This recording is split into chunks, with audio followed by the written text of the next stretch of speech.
Passar um pouco da minha caminhada e escuto muito aquilo que os manos têm a dizer, porque é muito importante, até porque ninguém é o dono da verdade. Todo mundo está aqui para trocar conhecimento, certo? Então é assim, é muito importante você estar num evento que ele é feito pela periferia, até porque todo evento cultural, todo evento transformador, ele é feito por cara da periferia. O governo jamais vai fazer algo que pode trazer algum tipo de incentivo para uma mudança, certo?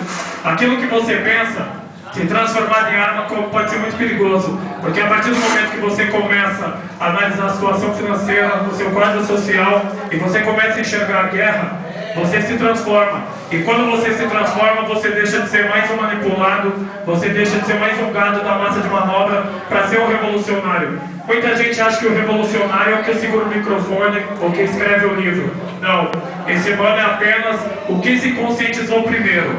Só que quem faz revolução é o homem comum, é o homem do gueto, é o homem que está ali passando fome, é o homem que acha que não tem nenhum poder, mas ele tem um poder muito grande, certo?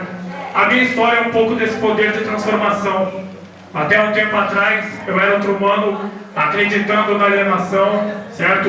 Acreditando na televisão, nos meios de comunicação, acreditando que aquele cara que fazia um palanque lá no morro, fazia um palanque lá na periferia, ele justamente pensava em mudança. Ele ia salvar minha vida, ele ia aumentar o salário, ele ia trazer emprego, certo? Ele ia dar condições financeiras para que a gente evoluísse socialmente, intelectualmente.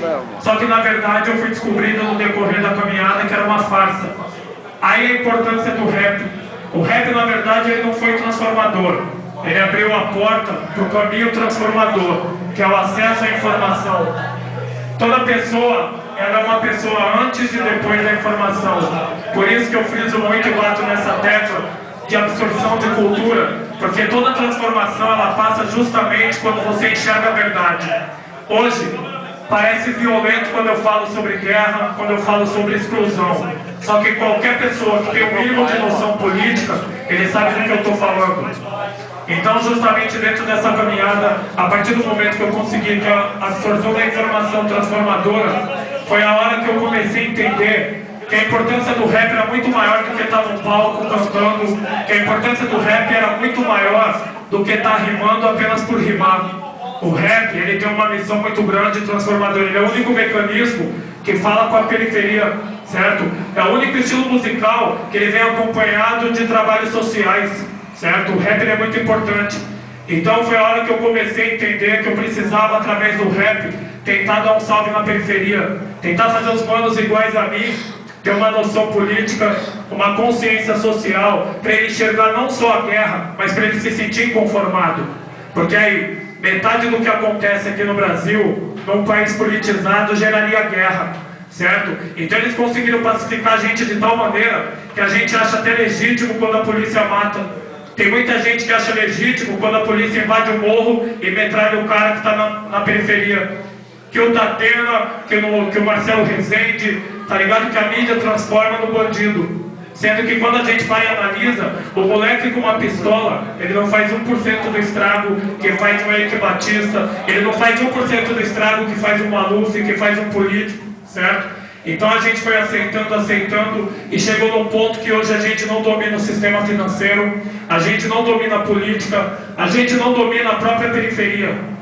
O playboy, ele é esperto, ele deixa você achar que tem a biqueira, ele deixa você achar que manda na quebrada, só que quem manda é ele. Porque você comete um crime aqui, vem um opressor que nunca pisou na periferia e vai te julgar. Vem um opressor que nunca pisou na periferia e vai te condenar, certo? Então a gente precisa ter um pensamento de ocupação. A gente precisa tomar o que é nosso por direito. E quando eu falo de tomar o que é nosso por direito, eu estou falando de autogestão. A gente precisa se administrar. Quando a gente quis fazer na música, a gente fez. Chegou uma hora que nenhuma gravadora gravava rap nacional. O que a gente fez? A gente aprendeu computação, a gente montou os estúdios, a gente fez as próprias gravadoras e continuou. Quando a rádio não quis tocar, a gente deu um jeito de fazer a música chegar. Então a gente tem que usar esse poder para mostrar que a gente pode ter os próprios negócios, certo? Que a gente pode reivindicar um estudo que não só faça o embranquecimento cultural, mas que conte a verdadeira história, certo? O livro é justamente isso, é mostrar essa guerra que que ela é clandestina aos olhos de quem quer que ela seja clandestina. Porque quem vive na periferia sabe que essa guerra é atuante. É só a gente pegar os índices de criminalidade, de mortalidade, pegar a política de massacre, a maneira que o sistema mostra para nós o que é o combate à violência. O combate à violência do opressor é vir na periferia e encher 2, 3 rabecão. Isso é combate à violência. Pacificação para o opressor é entrar na periferia, no morro, com tanque de guerra, certo? Sendo que pacificação, você precisa de batalhão de médico, batalhão de professor, certo? De assistente social.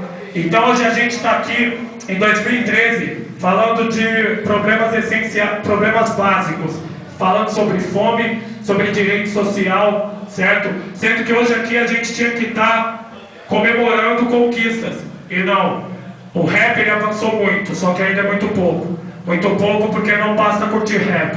Você tem que pensar que você é um soldado e você está em guerra. Mesmo que você não queira aceitar a guerra, você está em guerra. A partir do momento que tem uma polícia matando aquele que tem a sua cor, o seu estereótipo, você está em guerra. A partir do momento que não tem uma política social que te favoreça, que não tem ninguém numa esfera política que trabalhe pelos seus interesses, você está em guerra. A partir do momento que a escola, ela não educa, ela apenas trabalha para te transformar em escravo, você está em guerra.